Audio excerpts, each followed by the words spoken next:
قاعد شغال في يوم وفاتح برنامج مايا فوتوشوب، بتحاول ان انت تعمل شغل ليك او بتتابع توتوريال معين، بتحاول تمشي معاه ستيب باي ستيب، او بتحاول ان انت بتفولو مع كورس معين انت شغال عليه وبتذاكر وبتحاول انك توصل لبروجرس معين. وفي النص لو انت شغال على مايا او شغال على اي برنامج 3D تلاقي الدنيا فجأة بتكراش، الدنيا فجأة بقت لاج قوي او بتكون بطيئة يعني، وانت شغال تحصل كراشات او الدنيا يعني تبتدي فعلا تلاج ويبقى الموضوع يعني يخنق جدا جدا.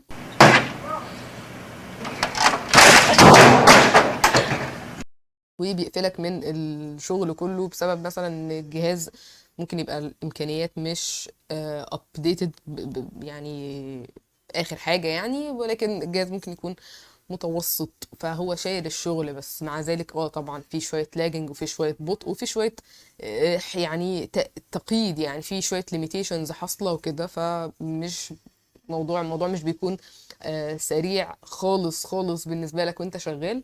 فهل في حلول لحاجة زي كده وإن كانت بسيطة بس تحسن البرفورمانس شوية؟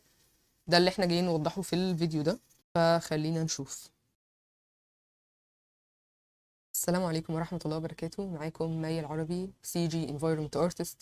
وحبيت أعمل التوتوريال السريع ده أو الفيديو القصير ده إن شاء الله علشان أوضح المشكلة الشائعة اللي بتقابل أي حد بيبتدي، خصوصا إن أنا اتسألت كتير قوي على الموضوع ده، سواء من الطلبة اللي معايا في الكورس أو من أي ناس أنا أعرفهم اوريدي لسه بادئين ويعني بيحاولوا إن هم يعملوا حاجة فعلا، بس الجهاز بيكون بطيء والدنيا بتكون لاجي معاهم شوية، مع إن الجهاز مش اللي هو يعني ما ينفعش خالص، بس هو بيكون إمكانيات متوسطة، فهو شغال شايل الشغل عادي جدا. بس بيجي عند مرحلة معينة، بيجي خلي بالكم من الكلام، بيجي عند مرحلة معينة يعني هو بادئ البروجكت الدنيا بتكون شغالة عادي جدا وسريعة وحلوة، بس بيجي عند مرحلة معينة مع كتر الشغل، مع كتر الداتا اللي داخلة السوفت وير اللي هو شغال عليه، مع كتر الدنيا تلاقي فجأة الدنيا تبتدي تتزحم وتبتدي خلاص الدنيا بتلاقيك فعلا، وتلاقي واحدة واحدة السي عندك بيحمر والدنيا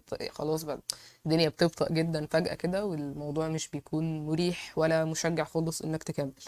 هل في حلول؟ يعني الكلام ده الأول موجه لأي حد يعني هو في البدايات، تمام؟ لأن أنت أكيد لو مش في البدايات يعني إما أنت شغال اوريدي خلاص في شركة أو في مكان، فأنت مش قلقان خالص من حتة الجهاز دي، أو إن أنت اوريدي خلاص فريلانسر ومعاك بإذن الله حاجة يعني ممشية الدنيا بشكل أحسن. اما لو انت حد، فعشان كده الكلام موجه لحد في البدايات، يعني لو انت في البدايات والامكانيات اللي معاك متوسطه، تمام، هي مش ضعيفه خالص ولا ان هي ابديتد اخر حاجه يعني، لكن هي امكانيات متوسطه، فالكلام ده يكون موجه ليك. طيب هنقول بعض الحلول كده او يعني اللي فادتني انا شخصيا في اوقات كتير جدا لما قابلتني مشكله زي دي، جهاز متوسط والدنيا نوعا ما، فاللي هو برضه الدنيا بتكون بطيئه. طيب الحلول اللي احنا هنقولها دي وارد جدا تكون عارفها بس مش بتطبقها، مستقل او مستهتر بتاثيرها يعني، بس حقيقي هي يعني عليها عامل كبير جدا برضه. تمام، فلو جمعنا الحلول دي كده مع بعض ان شاء الله هنلاقي ان المشكله بقت احسن. هي مش هو مش سحر، مش هيخلي الامكانيات فجاه تبقى لا، هي مشكلة موجودة وخلاص، هي موجودة، بس احنا الحلول دي بتمكنك ان انت تتعامل مع حاجة زي كده وتخليك واقعي شوية وانت شغال علشان ما توقفش يعني. فاللي هو الموضوع مش ابيض واسود، اللي هو خلاص الدنيا معايا بطيئة فخلاص انا هفصل بقى البروجكت ده ومش هكمله اصلا بقى، والقصص اللي اللي انا بشوفها كتير بتحصل دي يعني. طيب هبتدي الاول بالنقط اللي هي الجنرال شويه، تمام، وبعد كده هبتدي اقول لكم الحاجات اللي بتفرق جوه البرنامج نفسه وانت شغال، فتخلي تخليك واقعي وانت شغال جوه البرنامج نفسه، فتحس ان سرعه الفيو بورت وسرعه الريندر الدنيا بقت احسن شويه. تمام، فهبتدي الاول بالنقط الجنرال الخاصه بالجهاز او الويندوز بشكل عام يعني. طيب اول حاجه، قلل الريزولوشن، بجد عادي مش عيب، مفيهاش اي حاجه.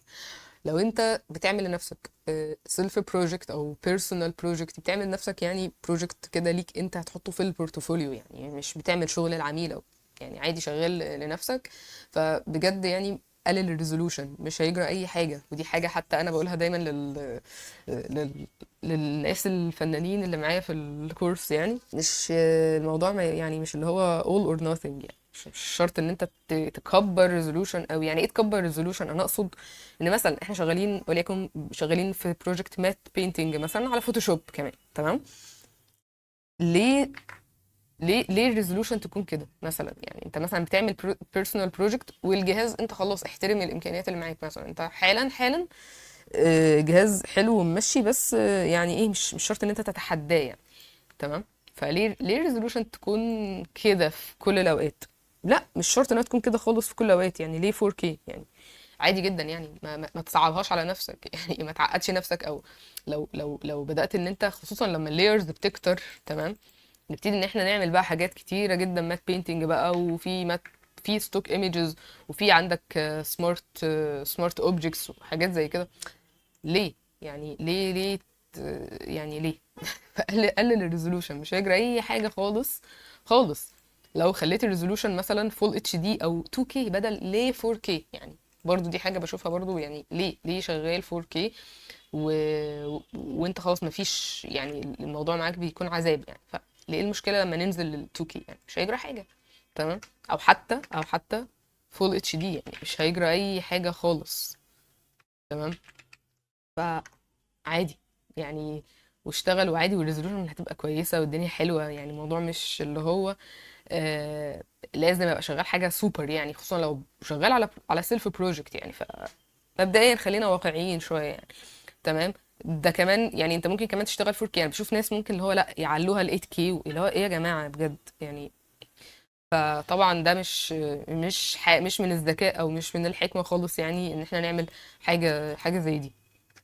او حتى لو انت شغال مايه، تمام؟ يعني لو انت شغال مايه مثلا، وتلاقوا مثلا ايه، انت يعني عامل مثلا الريزولوشن اعلى من كده، عاملها مثلا يعني عايز يرندر 4K ولا 2K ولا ليه؟ فانت قلل الريزولوشن، مش هيجرى اي حاجه. خصوصا لو حد لسه في البدايات، لو انت لسه بتتعلم، مش هيجرى اي حاجه خالص لما تقلل الريزولوشن. هتعمل شغلك بشكل اسرع، وهتكون، وفي نفس الوقت انت برضو يعني بدل ما تعمل سين وايد، فيري وايد سين مثلا، تمام؟ انا بتكلم تحديدا، ممكن تلاقوا كلامي متوجه اكتر تجاه المات بينتنج والانفايرمنت، علشان انا بتكلم على سينز وبتكلم على مشهد كبير يعني، او مشهد كامل يعني، تمام؟ فاحنا عندنا بالنسبه لنا الريزولوشن والاسبكت ريشيو دي بتكون مهمه جدا يعني. فدي حاجه اسينشال، او جزء لا يتجزأ من البروجكت يعني. آه، بنسلط عليه الضوء بشكل كبير يعني. فلو انا شغال على بيرسونال بروجكت، ليه اخلي الريزولوشن بتاعتي يعني بالحجم ده؟ يعني ليه اخليها كل ده؟ طب ما انا مثلا يعني لو قللت الدنيا دي شويه مثلا، تمام؟ انا بس حاجه على السريع، قللت الدنيا دي كده شويه،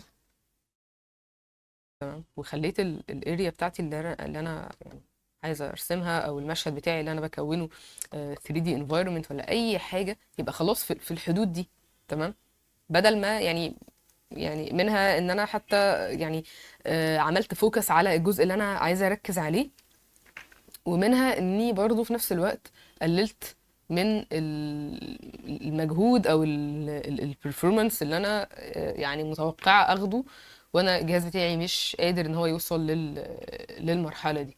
ف يعني قلل الريزولوشن فعلا، وفي نفس الوقت اتقن الاريا الصغيره جدا اللي انت حددت لنفسك ان انت هتشتغل فيها. تاني حاجه، ما تبقاش فاتح 60 حاجة على الجهاز. يعني ما تبقاش تحت فاتح آه، مايا وفوتوشوب ومش عارف كمان زي برش ولا 3D كوت وشغال وفاتح 60 تابة تحت، يعني كذا برنامج شغالين مع بعض في نفس الوقت. يعني تبان ان هي حاجة يعني عادية خالص يعني، اكيد ما احنا عارفين، بس لا، ناس كتير جدا ما بتعملش كده عادي، بيفتحوا 60 حاجة في وقت واحد. وده اكيد طبعا بيبطئ الدنيا جدا وانت شغال. يعني ما هو جهاز مش خارق، فخلاص يعني نتقبل ونعيش الواقع ده. وانت دلوقتي شغال فوتوشوب، اقفل مايا، اقفل نيوك، اقفل اي حاجة تانية، تمام؟ عمالة بتستهلك في الجهاز بتاعك على الفاضي، وبتستهلك في الرامات فليه ليه يعني ليه التسريب ده في الطاقة يعني.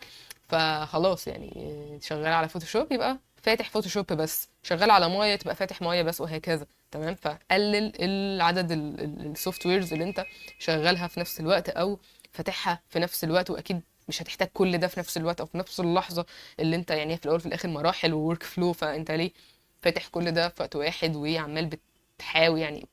عادي، حتى لو انت مستثقل انك ترجع تفتحه تاني اصله بيطول في الستارت اب بتاعه على ما يفتح، ده اكيد اهون كتير انك تستنى على ما يفتح، اكتر من اهون كتير من ان انت تبقى قاعد شغال جوه بقى هنا فوتوشوب والدنيا عماله بتتقل مثلا بسبب ان انت فاتح معاه بريمير وفاتح معاه نيوك وفاتح معاه افتر افكتس او مايا او تالت حاجه كلين يور ديسك. اول باول اعمل كليننج للديسك، اعمل كليننج للحاجات اللي ملهاش لازمه موجوده في السي وفي الدي يعني اعمل كليننج للديسك. اولا انت اعمله مانيوال، ان انت ما تحطش 60 حاجه. الناس بتنزل حاجات داونلود وتلاقيها بتنزل في فولدر الداونلودز في تمام، تلاقيها بتنزل فولدر الداونلودز نفسه. تمام. وكل ده طبعا على السي، فتلاقي حاجات كتيره جدا كتير تشغل مساحه كبيره من السي، وهو ده يعني الدرايفر الاساسي اللي السيستم بتاعك عليه والبرامج كلها.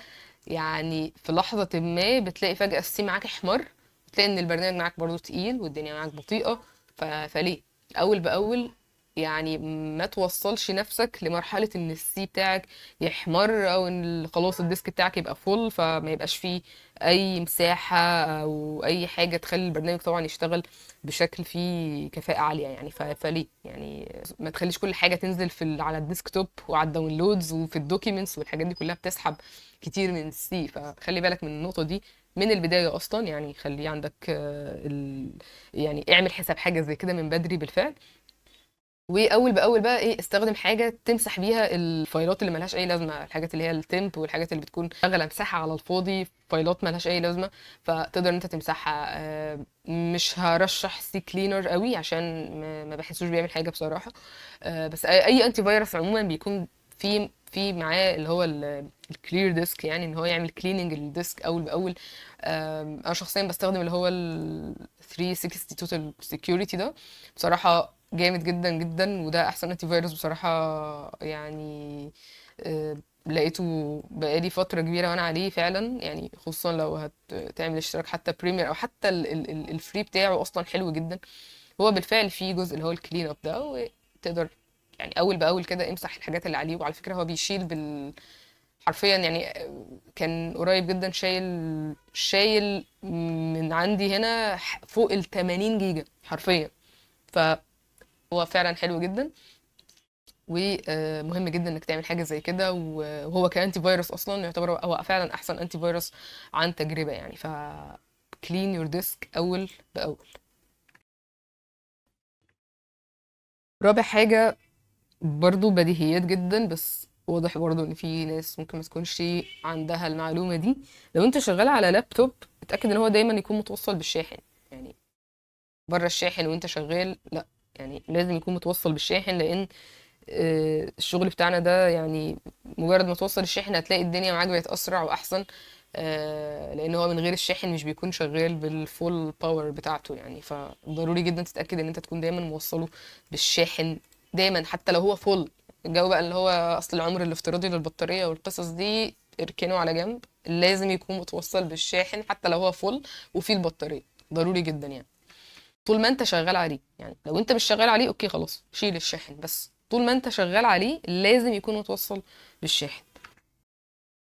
خامس نقطة، update your GPU driver. اتأكد ان انت دايما عامل update لكارت الشاشة عندك. تمام. كل فترة هتدخل على موقع انفيديا لو كارت الشاشة بتاعك يعني بتدخل على الموقع بتاع الشركة الأساسية اللي مصنعة الكارت ده، وبتدخل على الويب سايت وتروح على درايفرز. تمام. وتبتدي تسيرش على الدرايفر بتاعك والسبيكس بتاعته علشان تنزل احدث ابديت لكارت الشاشه.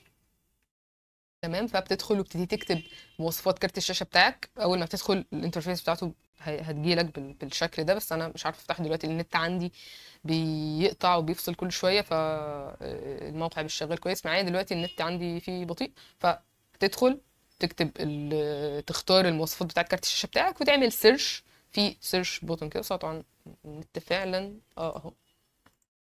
فيبتدي يجيب لك الريليز ديت اخر حاجه مثلا ونزل 14 11 بتاعه، وتعمل سيرش وداونلود، وبتداونلود الاخر فيرجن كده، وتبتدي تعمل ابديت للكارت. ده بيفرق كتير جدا جدا جدا في البرفورمانس، تحديدا في الحاجات اللي هي معتمده على الجي بي يو بشكل كبير، زي 3 دي كود، زي نيوك، زي حاجات كتيره برضو ايه يعني مش شرط انها تكون معتمده بشكل كلي او بشكل يعني، بس هو دي نقطه بتفرق جدا في البرفورمانس بشكل عام عامه في حاجات كتيره وفي الريندر. فضروري جدا تتاكد ان انت مابديت كارت الشاشه، مش يكون عدى 3 4 شهور وانت ما عملتش ابديت. على فكره فعلا بتفرق كتير قوي يعني. وسادس نقطه هنبتدي ندخل في الحاجات اللي لها علاقه بالبرامج من جوه، وهي الايزوليت مود اور هايد بيتر. يعني ايه الكلام ده؟ يعني انت دلوقتي شغال مثلا في سينا هو انفايرمنت، او بتموديل حاجه او بتعمل حاجه جوه ميه.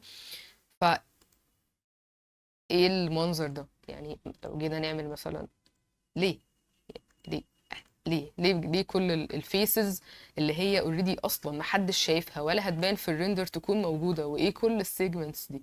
طبعا ده ما ينفعش. ده يعني هيخلي البرفورمانس بتاعك يعني يزعل، خصوصا لما الحاجات دي تكتر بقى. انت مثلا لو بتعمل بقى ايه دوبليكيت، يعني مثلا انت بتعمل بقى ايه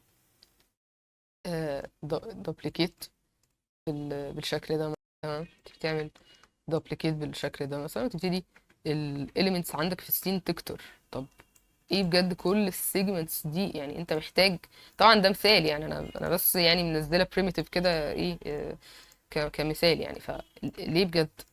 يعني ليه يعني ليه كمية الفيسز دي بتتحسب عليا في كبولي كاونتس موجودة هنا، وبتتحسب برضو في الريندر على الفاضي؟ طب ليه يعني؟ فنعمل ديليت نعمل ديليت للفيسز دي ضروري جدا يعني. مش دي برضو النقطة اللي أنا كنت عايز اتكلم عليها، كنت عايز اتكلم على حاجة تانية، وهي الايزوليت او الهايد. يعني مثلا انا شغالة دلوقتي على الجزء ده، ليكن عند الجبل اللي هناك ده، بنعمل مثلا ايه سكاترنج الحاجه، او بندوبليكيت، يعني بنعمل population كده لبعض الاليمنتس هنا يعني. تمام، بن ايه بن شغالين بنعمل ديتيلنج في الجزء ده مثلا، ودول مش محتاجينهم في حاجه، فاعمل كده. يعني تقدر بكل بساطه انك تاخد مثلا نفترض الجزء ده اللي انت مش محتاجه، تمام، وتقول له كنترول اتش وتهايد، خلاص. فلما تهايد الحاجه الدنيا بتكون بصراحه اخف. يعني لما تهايد الحاجه الدنيا بتكون، يعني مثلا نفترض انت شغال على الكيوب ده بس، فخلاص شكرا، هايد كل الحاجات دي، هايدها، فبتكون هيدن بس في الفيو بورت، لكن هي موجوده عادي خالص. فده على فكره عليه عامل ان هو بصراحه يقلل الدنيا جدا. فلو انت شغال في جزئيه معينه، كنترول زد، او عايز تعمل كده، اعمل ان هايد بانك تعمل شيفت واتش، هترجع الحاجات دي تاني. تمام، فاعمل هايد للجزء اللي انت مش محتاجه ومش شغال عليه حاليا يعني. فالهايد بجد عليه عامل كبير جدا جدا، ان هو يسرع الاداء. يعني بتلاقي الفيو بورت معاك فجأة كده والله سرع، يعني بقى سرع ايه بقى، اسرع يعني. تمام. ف يعني ما تنساش تهايد الاجزاء اللي انت مش محتاجها حاليا في الفيو بورت ومش مركز عليها في شغلك دلوقتي. طيب في اوبشن تاني زي اللي هو الايزوليت مود. يعني ليه ما بنستخدمش؟ بس الايزوليت مود على فكره مش بنفس كفاءه الهايد بصراحه. يعني مثلا لو جيت انا شغاله مثلا، انت بتموديل مثلا الجزء ده، او شغال على الجزء ده، فتقوم عامل مثلا ايه كده. فلو اكتفيت بالايزوليت مود بس علشان انا عامله ايزوليت فقط علشان البرفورمانس يبقى سريع، فهو بصراحه مش حل كافي قوي. انا شايفه ان الهايد الدنيا لما تكون هيدن الدنيا بتكون اسرع، لان هو كده الحاجات دي مش هيدن، يعني هي ستيل موجوده، ولكن الفيو بورت يعني بتكون تقريبا مقريه عادي خالص، بس مجرد ان كل اللي انت شايفه آه، اللي انت شايف دي بس ايزوليتد، والفوكس كله عليها. تمام، فانت ممكن بكل بساطه خلاص مثلا انت يعني خلاص انت شغال، خلاص انت مركز مثلا على الجزء ده، خلاص عامل مهايد بقى كل الحاجات التانية مثلا، وخلاص يعني فوكس على الجزء ده بس مثلا. فده ممكن يفيد، الايزوليت ممكن يفيد، بس من وجهة نظري وعن استخدام، يعني انا عن تجربة انا شايفة ان الهايد هو يعني اكفأ في حتة ان هو يخفف او يسرع من اداء البرنامج في الفيو بورت ده بيكون افضل كتير، او حتى في الريندر على فكره. يعني لو جيت ترندر مثلا، اتاكد ان انت عامل هايد للاجزاء اللي انت متاكد انها مش هتظهر معاك في الريندر، فاعمل لها هايد ورندر. بس انت هترندر ده وانت خلاص مستغني عن الحاجات اللي ورا دي، بس انت مش عايز تعمل لها ديليت، فخلاص يعني هايدت، مش شرط تعملها ديليت وابتدي رندر. فده بيكون برضو اسرع ومنجز اكتر يعني. طب نيجي عند سابع نقطة اللي أنا سبقت بيها في أول ما بدأنا ندخل في مايا، وهي فكرة الفيسز. إيه كم البولي كاونتس ده؟ يعني مثلا ليه يعني هنمسح ده، ليه كمية السيجمنتس دي؟ يعني ده طبعا ما ينفعش يعني. تمام، فقلل الحاجات اللي يعني ما بلاش الحاجات اللي ملهاش أي لازمة. أوكي. ليه كل ده؟ ليه يعني؟ فاهمين قصدي؟ يعني انا اقلل السيجمنتس بقدر الامكان، مش شرط يعني لو انت محتاج حاجه زي كده، تمام اوكي ماشي، بس بلاش المناظر اللي تكون زي كده لو مش محتاجها. بتكلم لو مش محتاجها، فمفيش داعي ان احنا نكتر فيسز على الفاضي. والاكتر من كده كمان بقى، ان احنا ليه مثلا دلوقتي ما يكون عندنا اوبجكتس زي كده احنا مش شايفين البوتوم فيسز بتاعتها؟ يعني الحاجات دي مش هتظهر معايا، فمعلش دلت الحاجات دي، دلت الحاجات دي ليه كل ده بالظبط يعني؟ فانت بالشكل ده يعني لما تدلت الباك فيسز دي كلها، وطبعا السيجمنتس دي كلها، يعني اكيد ده هيفرق كتير جدا في البرفورمانس. يعني كذلك مثلا لو احنا منزلين بلين بالشكل ده، تمام، ومرمي مثلا ورا في الباك جراوند ولا حاجه، ممكن تلاقي حد مثلا عامل له بقى ايه، يعني مثلا ايه حاجه طب فليه؟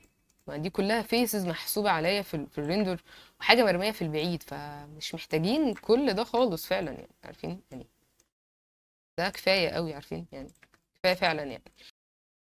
تامن نقطة الديسيميشن. تمام، الديسيميشن مهم جدا جدا. لو انت بتنحت حاجة مثلا وخلصت نحتك، سواء كان في 3D كوت او في زي برش، انت دلوقتي خلصت النحت وخلصت كل حاجه، ومش محتاج ان الموديل نفسه او المش دي تكون يعني very dense. مثلا انت خلاص خلصت النحت بتاعك ومفيش اي تاثير في الريزولوشن لو عملت ديسيميشن بالنسبه لبروسيس النحت نفسها. ففي الحاله دي خلاص يعني ضروري جدا بتروح تعمل ديسيميت. تمام، بدل ما بتلاقي مثلا هنا الكرنت بولي كاونت مليون وشويه، فانت ليه تخرج مش اصلا بالرقم ده يعني؟ فلا، بتعمل ديسيميشن، تمام، بحيث انها توصل بدل انها مليون تبقى مثلا ممكن تبقى 50,000 اصلا كلها. فاهمين؟ ومش هتأثر في الشكل اهي، يعني هي وصلت ل50,000 اهي دلوقتي، ومفيش اي تأثير في الريزولوشن المش نفسها. بس الجهاز بتاعك هيشكرك طبعا على حاجة زي كده، علشان زي ما احنا شايفين الفيسز قلت كتير جدا، فتعمل لها اكسبورت بعد ما تعمل لها ديسيميشن. ودي بتكون بروسيس مهمة جدا جدا، ضروري جدا تكون واعي بيها لو انت environment artist، او لو انت حابب مجال الانفايرمنت، او هتبتدي تدخل في مجال الانفايرمنت. فدي نقطة شرحينها في سياقها المناسب باستفاضة جدا جدا في كورس 3D environment. ولو ما قابلكش اي كونتنت خاص بال 3D environment وانت نفسك تتعلم 3D environment ومش لاقي السورس المناسب او الموثوق اللي يديك المعلومة دي، او يديك الورك فلو اللي انت محتاجه علشان تبتدي فعلا تشتغل في المجال ده عن فهم، وانت معاك بورتفوليو جاهز يأهلك بشكل مباشر ان انت تدخل فعلا في المجال ده، فضروري جدا تعرف ان ده اضخم محتوى 3D environment في الوطن العربي للبرودكشن والمؤثرات البصرية، واخدك فعليا من الصفر، من مرحلة انك ما اشتغلتش 3D قبل كده خالص، لغاية المستوى اللي شايفه هنا حالا. لاني هعلمك اسرار تكوين بيئات كبيرة جدا زي اللي بنشوفها في افلام زي بروميثيوس، افاتار، ستار وورز. الكورس ده بجزء الأساسيات وأول 3 ورش بس فيه بدأوا بالفعل من سنة، وخرج منه طلبة كتير بمستويات حرفيا مميزة جدا، نقلتهم نقلة تانية تماما وعلت مستواهم جدا. فتحت لهم بالفعل فرص كتيرة، لأنهم بعد تطبيقهم للي اتشرح بالظبط قدروا يطبقوا ويوظفوه هم بالظبط في مشاريعهم الخاصة بيهم، عملوا البورتفوليو بتاعهم كليا بناء على اللي طلعوا بيه من الكورس ده وتعلموه بالفعل. وده اللي علّى فرصهم أكتر من أي حد. والمشاريع اللي شايفها حالا قدامك دي، فدي من طلبة اوريدي موجودين لسه في الكورس حتى ما خلصوهوش للآخر، وقدروا وهما بادئين من الصفر ان هما يطلعوا المستوى اللي انت شايفه قدامك ده. فلو حابب المجال ده فعلا وبتدور على افضل مصدر تتعلمه بالعربي، الكورس ده هو انسب حاجه واكتر طريق مختصر ليك علشان تتعلم بفهم وتكون بدايه قويه ليك في المجال ده. لو حابب تعرف اكتر عن الخصم الحالي اللي موجود على الكورس ده تقدر تشوف في اللينك ديسكريبشن تحت في الفيديو اللي انت شفت فيه الاعلان. رقم 9، ال LODs. فكرة ال LODs يعني بتسهل كتير جدا جدا، وبتعمل تعمل فعلا اوبتمايزيشن حلو جدا للمشهد اللي انت شغال عليه. لو انت شغال على مشهد environment او ايا كان، وتستخدم مثلا حاجة زي كويكسل بريدج، فأي اسيت انت بتدخلها بيكون ليها LODs اللي هي level of details. تمام. خلينا نشوف هنا مثلا، يعني لما تيجي تفتح مثلا كويكسل بريدج وتيجي تشير تimport عندك في المشهد بتاعك، مش عارفه ايه المنيو اللي نزلوه ده، بس لو جيت مثلا تعمل حاجه زي كده، تاخد مثلا الروك زي دي مثلا وتيجي تاكسبورت في مايا بالشكل ده، هتلاقي انها اوكي ثانيه، هي كانت اصلا، لنا نمسح دي لأول لحظة. بتلاقوا دايما ان في لما تيجي عند الاكسبورت سيتنج، هي باي ديفولت بتكون معموله على، في اوبشن كده اللي هو هنا المش LOD. تمام. هو باي ديفولت بيكون معمول على لود زيرو. تمام. زيرو دي يعني الهايست كواليتي، يعني دي اعلى كواليتي. المش دي هت هتجيت اكسبورتد بيها يعني. تمام. فدي كده الليفل اوف ديتيل بتاعها هيكون عالي جدا، اللي هي اعلى حاجه. تمام كويس. فلما اجي اعمل مثلا اكسبورت ليها بالشكل ده، اهي هي ظهرت لي هنا اهي في مايا بالشكل ده. تمام. ف طيب فهي اهي ظاهره عندي. تمام. وهي باعلى كواليتي باعلى ريزولوشن ليها الروك دي. طيب شايفين الفيسز، كم الفيسز اللي هي نازله بيه؟ طبعا معقول كويس. هي كده فيري هاي بولي مش، يعني ده اعلى، دي اعلى كواليتي مش تقدر تاخدها من الروك دي، من البريدج. وبالمناسبه موضوع الفيسز ده، لو جيت مثلا هنا عند ديسبلاي وجيت تعمل كده وتقول له شو بولي كاونت بالشكل ده، هيقول لك انت المشهد بتاعك ده عامل كام فيسز وكام ايدجز وكام فيرتكس. فتقدر من هنا تستدل على عدد الفيسز اللي عندك، وايه اذا كان كتير قوي محتاج تعمل اوبتمايزيشن او ديسيميشن. اوكي. الروك دي كل استخدامنا ليها مثلا هيكون ان احنا هنعمل لها سكاترنج مثلا ايه على الارض كده مثلا، في كل حتة وكذا، وهي مش هتكون يعني متشافة قوي، يعني مش هتكون اللي هي آه، مش هتكون متشافة قوي، هتكون مجرد ان هي بس سكاترد كده ايه في كل حتة. يعني مفيش فوكس عليها، الكاميرا مش هتقرب قوي عليها.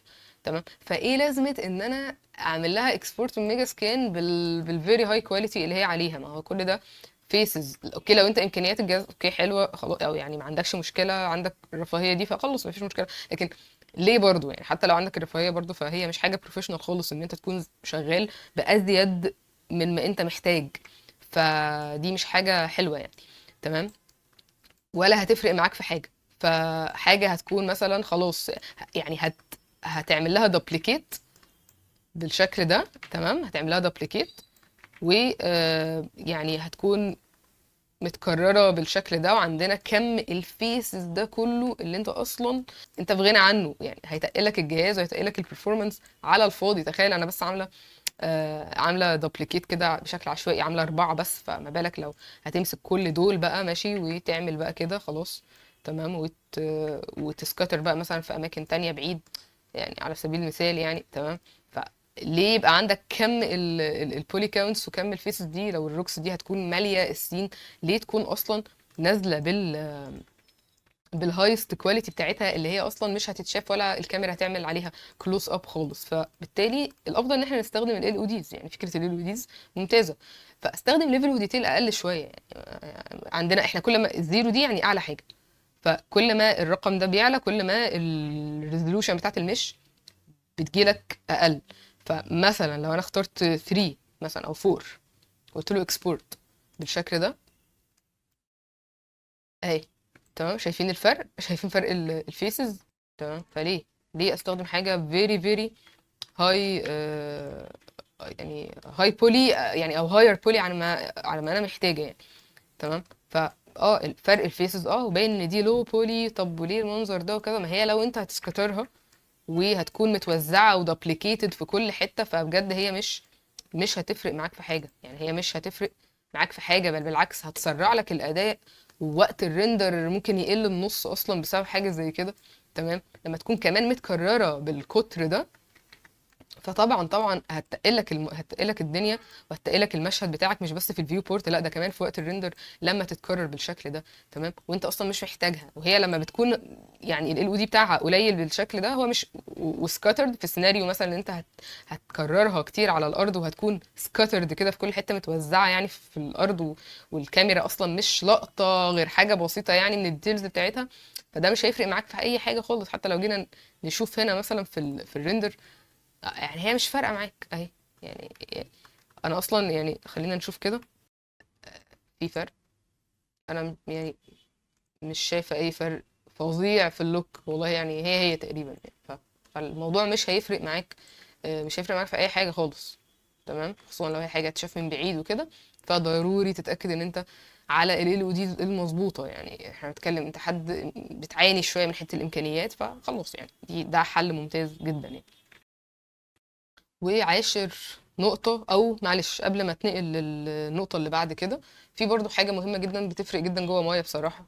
وهي إن احنا لما بنيجي عند الهايبر شيد هنا، بيكون في أحيانا أنت خلاص في شيدرز أو ماتيريالز كده خلاص أنت مش محتاجها، وبتكون على فكرة يعني فعلا بتملى أو بتزود حجم المايه السين اللي انت شغال عليه بنسبة كبيرة. فلو انت مثلا الماتيريالز دي انت مش محتاجها، متنساش انك تيجي تعمل edit delete unused nodes بالشكل ده، او لما تيجي تعمل اصلا يعني من غير ما تعمل select على اي حاجة، لما تيجي تعمل كده delete unused nodes، هو بيمسح الحاجات اللي هي يعني اللي مش assigned ليها الشيدرز. يعني بيشوف ايه الماتيريالز اللي عندك في السين، تمام، ومفيش ولا موديل من دول مثلا assigned ليهم الماتيريال دي، وبيمسح الحاجات اللي هي ملهاش اي لازمه او موجوده بس على الفاضي. بس ما تعملش الخطوه دي الا وانت متاكد ان فعلا الماتيريالز اللي موجوده فعلا انت مش محتاجها. فلما تيجي تعمل ديليت ان يوز نودز، بتعمل اوبتمايزيشن حلو جدا للمايا سين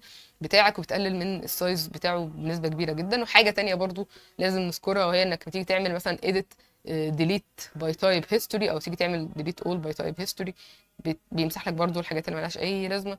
كذلك لما تيجي تعمل فايل وتيجي تعمل اوبتمايز سين سايز بالشكل ده، او لو جيت ضغطت على التشيك بوكس ده وتيجي تختار بالظبط ايه الحاجات اللي انت عايز تعملها اوبتمايز وتضغط اوبتمايز، ده بيفرق كتير برضو في السايز بتاع السين بتاعك. بس الخطوه دي تعملها وانت متاكد ان عندك حاجات فعلا انت مش محتاجها، او اعملها كده كده هو هيشيلك الحاجات اصلا اللي انت مش محتاجها قوي في السين بتاعك، بتقلك الدنيا على الفاضي. طيب النقطة اللي بعد كده وهي عاشر نقطة، انك تعمل ديليت للحاجات اللي هي الاوتو سيفد فايلز اللي معمول لها اوتو سيف على الفاضي، بتتراكم بالشهور وبالسنين ومحدش سائل فيها، وعمالة بتزود من حجم السي درايف، بتزيد على الفاضي وانت اصلا مش محتاجها. حاجات مثلا زي لو جيت انت عندك مثلا اي حاجه ليها علاقه بادوبي زي ادوبي بريمير تحديدا وادوبي افتر افكتس والحاجات دي كلها، يعني لو جيت تروح على الدوكيومنتس ادوبي بريمير مثلا، تمام، بتلاقي دايما فولدر كده مكتوب فيه اوتو سيف. يعني ده اوتو سيف ده بيملى فعلا مساحه على الفاضي، فتاكد انك بتمسحه اول باول لو انت مش محتاجه.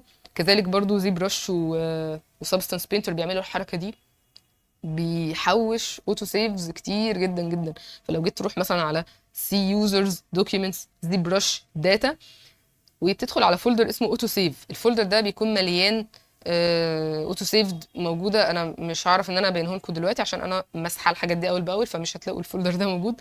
ف تعمل اتبع الباث اللي احنا قلناه ده، اللي هو user documents zbrush data auto save folder، دلته لو انت فعلا مش محتاجه. كذلك هتعمل نفس الخطوه دي في substance painter. تمام. بس طبعا هتلاقوا الفولدر مكتوب دايما باسم الشركه، يعني لو ZBrush هتلاقوا بيكسولوجيك. تمام. تمام. او لو سبستانس بينتر تلاقوا برضو باسم الشركه اللي هي الجوريثميك، تمام. فتلاقوا الفايلات الاوتو سيف دي موجوده، فحاولوا تاكدوا ان انتوا تمسحوها طبعا ايه اول باول. وبس كده، دي كانت نهايه الفيديو. يعني يا رب يكون كان مفيد بالنسبه لكم، يا رب يكون دي نصايح ان شاء الله تفرق معاكم. ف يعني لو الفيديو ده كان كويس بالنسبه لك ومفيد، يعني ما تنساش تعمل برضو لايك وسبسكرايب. الحاجات دي فعلا بتساعد، بتوصل ده لعدد اكبر من الناس. وتأكد ان انت عامل سبسكرايب برضو، لان ان شاء الله هينزل حاجات، كام حاجة مهمة قوي قوي قوي الفترة اللي جاية دي بإذن الله. واشوفكم ان شاء الله الفيديوز اللي جاية.